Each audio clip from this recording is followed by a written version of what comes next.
Muito bem, amigos, estamos nós de volta com o nosso Tema Livre aqui na Nova Era TV. Eu quero começar fazendo uma pergunta para vocês.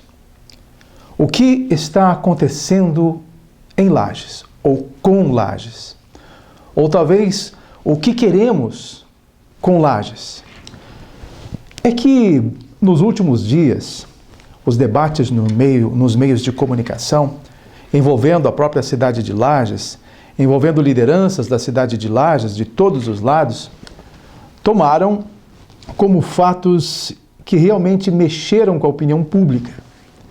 E eu estive bastante atento a tudo isso que aconteceu, porque o que se percebe em nossa cidade talvez seja um desvio de conduta também dessas diversas lideranças, no sentido de que nós precisamos ter uma consciência de o que fazer para que Lages cresça, para que Lages progrida, para que não desabe de repente uma proposta em que nós possamos colher frutos no futuro.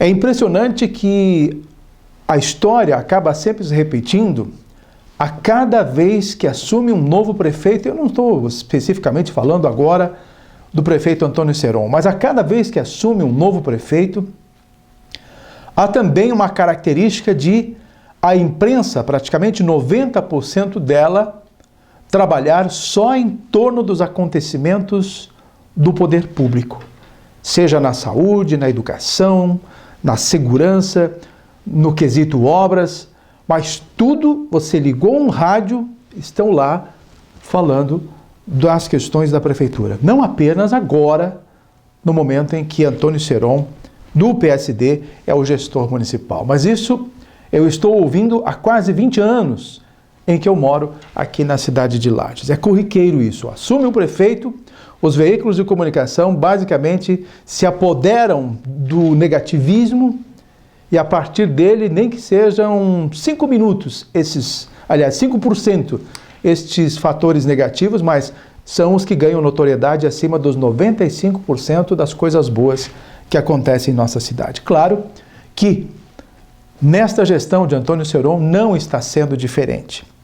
Ou seja, a cidade é tomada também por uma política partidária em que pessoas de bairros acabam simplesmente ligando para essas rádios, fomentando uma intriga e assim por diante.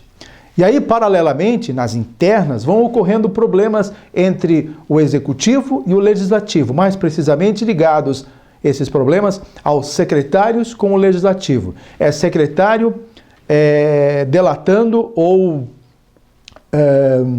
denunciando vereadores, né, criando problemas judiciais, são vereadores também criando problemas internos com seus pares, denunciando A, B ou C, e hoje, possivelmente, dentro da Câmara de Vereadores, não há uma integração completa. Tem gente lá que quer ver outro vereador muito longe do seu convívio. E assim por diante. E o que nós ganhamos com isso na cidade de Lages? Imaginem se um visitante está chegando e ouvindo o rádio, ou logo chega num hotel, assiste uma televisão, falando dessa maneira, denegrindo a cidade de Lages. As pessoas provavelmente não virão mais para Lages ou passarão a pensar de forma diferente. É claro que existem sérios problemas que precisam ser corrigidos na cidade de Lages.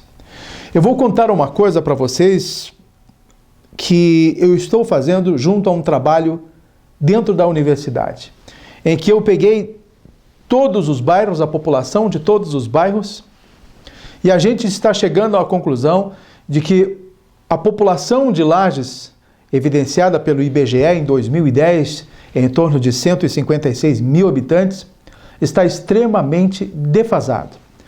Nós estamos hoje na casa de 180 mil habitantes para mais. Isso numa análise muito assim superficial, podemos dizer, desse trabalho de aula, porque eu não sou nenhum técnico, mas a gente vai fazendo algumas contas, algumas técnicas de contagem dessa população, e via satélite a gente basicamente conta o número de casas e a gente percebe o crescimento da população de alguns bairros, por exemplo, na cidade de Lages. Mas enfim, a partir desses bairros, se há crescimento num bairro, provavelmente há crescimento no outro bairro. Então, essa aritmética vai fechando com a população bastante alta. Então, diante de uma população evidenciada, que com certeza está acima dos 180 mil habitantes, obviamente os problemas na cidade de Lages também aumentam. E aí há uma forma em que a gente percebe, cada gestor que assume promete reduzir a máquina administrativa. Com menos gente, mais eficiência, é a proposta, para atender também uma população maior e o crescimento vertiginoso, digamos assim. Não, talvez não seja vertiginoso, mas há crescimento na cidade de Lages.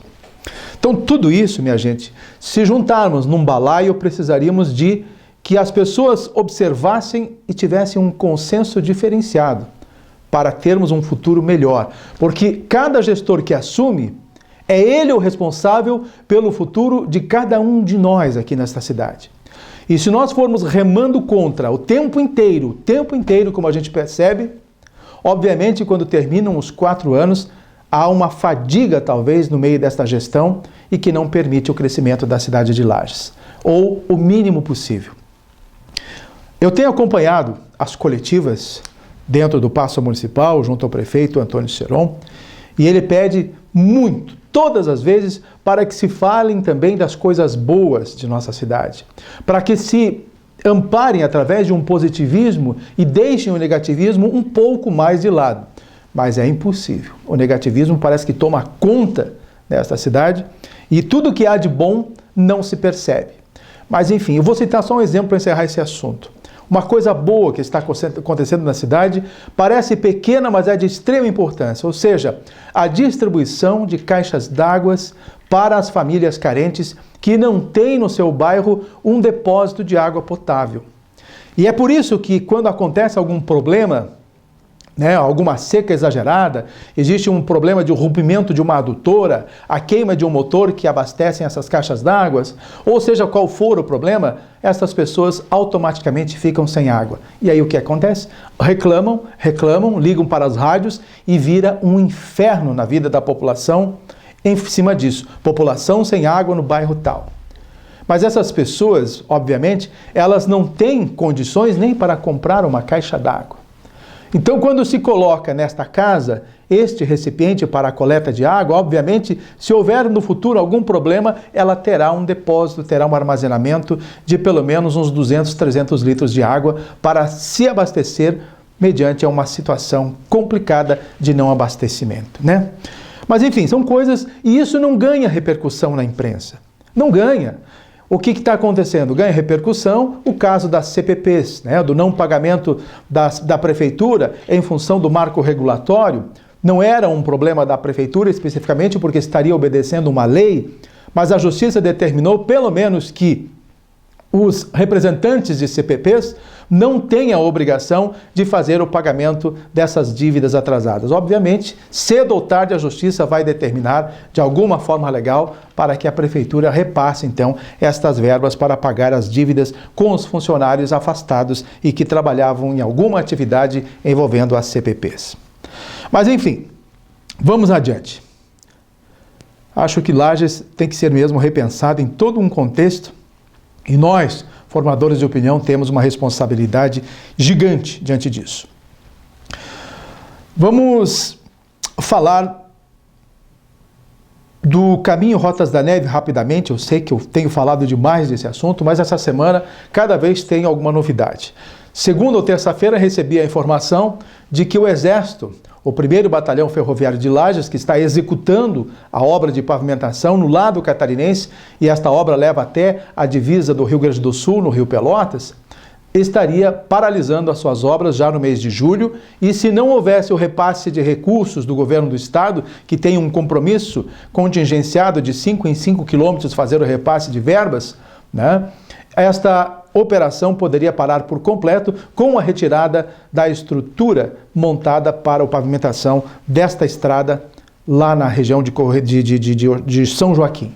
Mas enfim, a gente acabou fomentando esta informação, ela chegou num grupo de WhatsApp que a gente tem ligado às pessoas do caminho, da Rota Caminhos da Neve, inclusive lá do Rio Grande do Sul, envolvendo o Bom Jesus, e há nesse grupo um montante de pessoas ligadas a isso, lá da Assembleia Legislativa, são deputados, são secretários, são dirigentes, são pessoas interessadas na viabilidade de que essa estrada se torne a principal rota do turismo envolvendo Santa Catarina e o Rio Grande do Sul. Eu só não entendo como o meio político ainda não viu isso tudo ou parece não querer enxergar. Mas, de qualquer forma, o resultado foi interessante. O secretário de Turismo, Cultura e Esporte de Santa Catarina, o senhor Tufi Mikchef Neto, ele acabou respondendo no grupo. Eu nem sabia que ele estava no grupo, mas respondeu imediatamente que o governo do estado está sim preocupado e que ele, através do Fundo Turismo, já reservou no seu orçamento 3 milhões de reais para repassar ao Exército e que já nos próximos dias vai repassar então 1,5 milhão e mais tarde vai repassar o restante. Isso então garante a condição de que estas obras vão ter continuidade. E terminando este trajeto, esse plano de trabalho de 5 quilômetros, vão ficar faltando apenas 10 quilômetros para se chegar até a Ponte das Goiabeiras, né, na beira do Rio Pelotas. Dali para diante é outra história.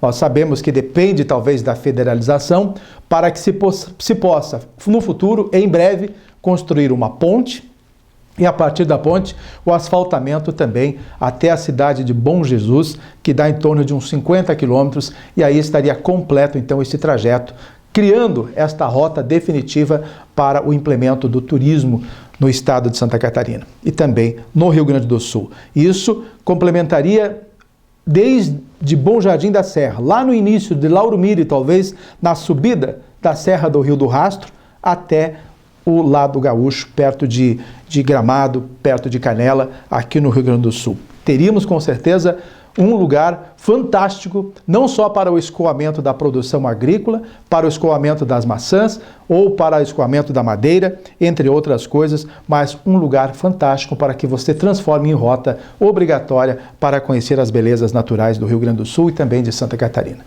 Nós vamos a um rápido intervalo comercial e em seguidinho quero entrar com o espaço político contando as últimas novidades para vocês nesse meio, tá bom? Até já então.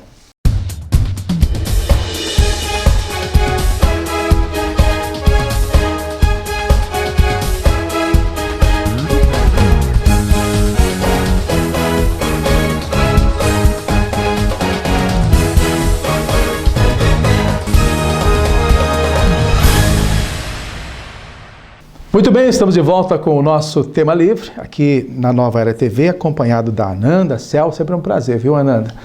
Mas enfim, gente, começou a atividade no Recanto do Pinhão, que é o esquenta da Festa Nacional do Pinhão. O calçadão da Praça João Costa, então, já está tomado de atividades com programação artística e gastronomia e tudo mais. Tá aí, você está convidado a participar.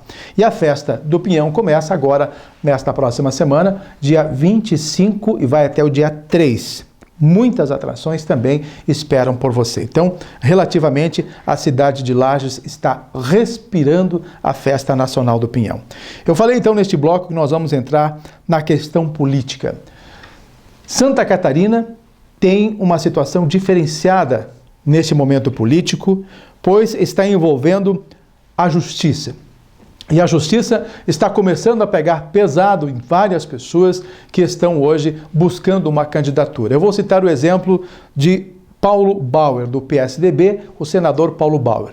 Ele estava acusado, aliás, está sendo acusado de Caixa 2, assim como o próprio senador, aliás, pré-candidato ao Senado, ex-governador João Raimundo Colombo, também está com um processo sobre ele envolvendo a possibilidade, a suposta ação de Caixa 2. Mas o Paulo Bauer teve a situação agravada esta semana, e eu quero pegar melhor esses dados para passar para vocês, porque o Ninho Tucano está bastante agitado a partir disso e está mexendo, inclusive, com a possibilidade de ser instalado um plano B e não mais Paulo Bauer como pré-candidato ao governo pelo PSDB.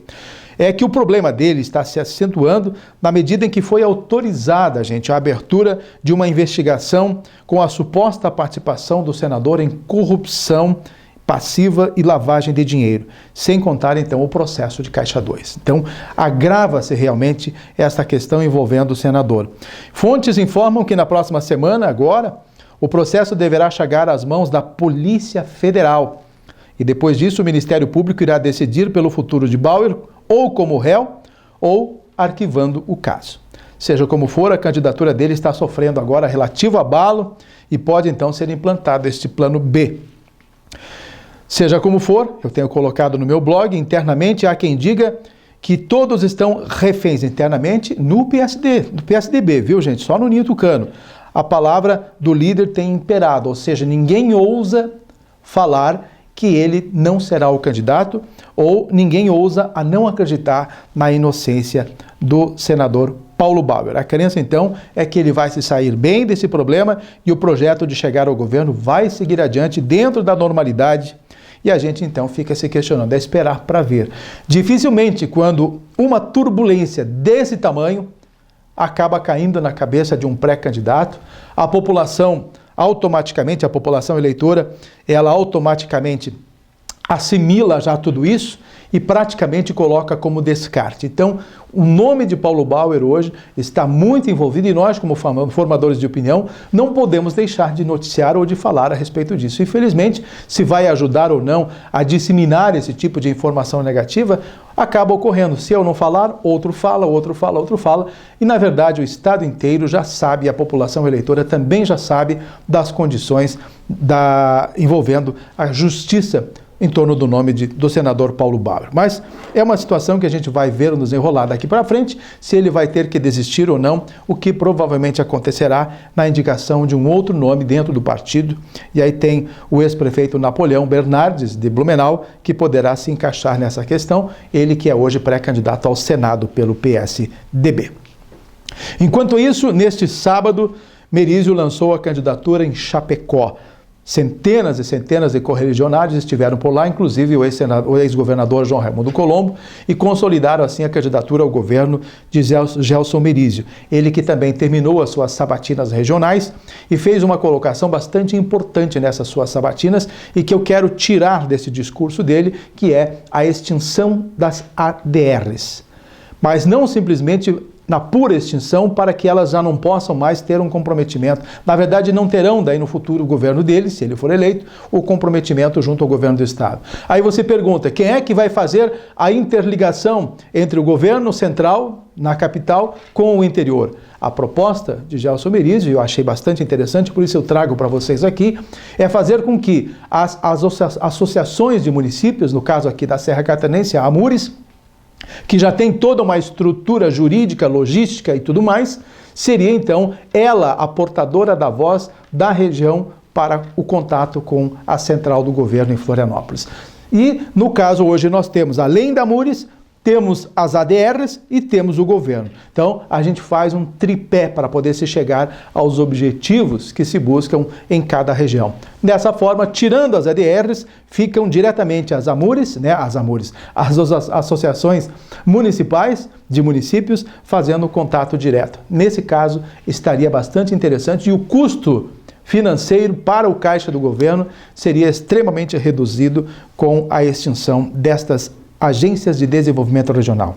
E por falar em agência de desenvolvimento regional, eu até fiz uma rápida anotação aqui na minha folhinha da situação do João Alberto Duarte, que é o único hoje do PSD dentro de uma estrutura do governo. Todos os outros do PSD já foram varridos pelo MDB, pelo governo de Eduardo Pinho Moreira. Não existe mais ninguém. Apenas em Lages, João Alberto Duarte continua sendo o titular. Só que o João Alberto não está tendo nenhuma atribuição, está praticamente isolado e em roda dele vários nomes do MDB já indicados assumiram os seus lugares, né? Foram afastados do PSD em cargos de segundo escalão, terceiro escalão dentro da ADR e estão cercando hoje João Alberto, que está praticamente isolado, não tem nem contato com o governador Eduardo Pinho Moreira, mas está aí o Pinho atendendo a um pedido do ex-governador João Raimundo Colombo para que João Alberto permaneça como titular da ADR, só que sem função nenhuma. Aliás, a partir de agora as ADRs praticamente adormecem, hibernam, né? Não tem praticamente mais nenhuma função neste período pré-eleitoral. Com relação ao MDB, para a gente fechar praticamente as nossas questões, o MDB ainda está sem decisão para a cabeça de chapa. A briga está entre o próprio governador Eduardo Pinho Moreira e o deputado federal Mauro Mariani. Qual dos dois poderá ser o pré-candidato ou qual deles vai encabeçar a chapa para ser então o candidato do MDB, que não abre mão de forma nenhuma de uma candidatura suprema, ou seja, ter o nome para ser candidato ao governo do estado de Santa Catarina. É que esta semana surgiu um boato de que o MDB também poderia indicar o vice, e não mais a cabeça de chapa. Imagine o burburinho, o reboliço que aconteceu dentro das estruturas hoje internas do MDB quando se chegou a essa informação. De forma nenhuma, o MDB não abre mão da candidatura e da cabeça de chapa. Jamais vai ser vice, já está sendo vice há muito tempo e agora, então, nesta condição, não vai abrir mão. Então não se sabe ainda qual vai ser o candidato, se vai ser Mauro Mariani e Pinho Moreira. E está acontecendo, inclusive, internamente do MDB, problemas de problemas de discussão interna, ou seja, por exemplo, o prefeito de Joinville, o do Dólar, não estaria disposto mais a apoiar nenhum nem outro, ou pelo menos não apoiar Pinho Moreira, talvez apoiaria Mauro Mariani e assim por diante. E se não for nenhum dos dois, não estaria apoiando ninguém e quem sabe, dirigiria todo o seu apoio a uma outra candidatura, ao senador Paulo Bauer, ao Gelson Merizio, ao Esperidião Amin, seja quem for o candidato ao governo nestas composições partidárias que estão se alinhavando. Qual é o nosso tempo ainda, Ananda? Tá tudo bem? Ah, beleza. Gente, falando basicamente dos nossos pré-candidatos a deputados estaduais aqui de Lages ou da Serra Catarinense, a lista está começando a engrossar. Nós sabíamos que tínhamos a candidatura natural de Gabriel Ribeiro, do PSD, que é hoje o deputado, ele vai então buscar a reeleição. Além dele, nós já sabíamos de antemão que o ex-vereador Márcio Machado, do PR, também será candidato a deputado estadual. Aí, logo foi indicado também o vereador do PP, o mais votado aqui da cidade de Lages, o Lucas Neves, o jornalista e apresentador, inclusive, que vocês conheceram pela RBS TV. Lucas Neves acabou, então, indicado pelo PP a ser o candidato natural a deputado estadual. Já sabíamos também do empresário da comunicação, Roberto Amaral, pelo PSDB, também candidato hoje a deputado estadual. Candidato não, são todos pré-candidatos, tá? Me perdoem, vamos fazer essa correção. Nenhum ainda é candidato, não foi aprovado por convenção, então são todos pré-candidatos. Mas a gente vai misturando as coisas, vocês entendem muito bem. Aí teve também o nome do vereador José Amarildo, do PT, do Partido dos Trabalhadores, que também lançou a sua pré-candidatura a deputado estadual. E por último agora, do MDB, que estava sem a indicação, ou do Muxuê Rampel. Você sabe muito bem quem é o Rampel, foi secretário municipal de Meio Ambiente aqui na cidade de Lages e hoje está atuando em Brasília, lá na Defesa Civil, num cargo de diretoria. Enfim, são esses os nomes que compõem basicamente, por enquanto, porque eu tenho certeza que alguns partidos nanicos já estão prestes a indicar pessoas para também se lançarem a pré-candidatos e ter as candidaturas a deputado estadual. Eu tenho sempre dito aqui a vocês, o bom de tudo é que a ACIL vai retomar a campanha de Serrano Vota em Serrano, a qual eu apoio integralmente esta necessidade. A gente fala em campanha de Serrano Vota em Serrano, não é para a redução dos nossos candidatos, mas sim para que as pessoas se atentem e votem especificamente nos nomes que representam a sua região.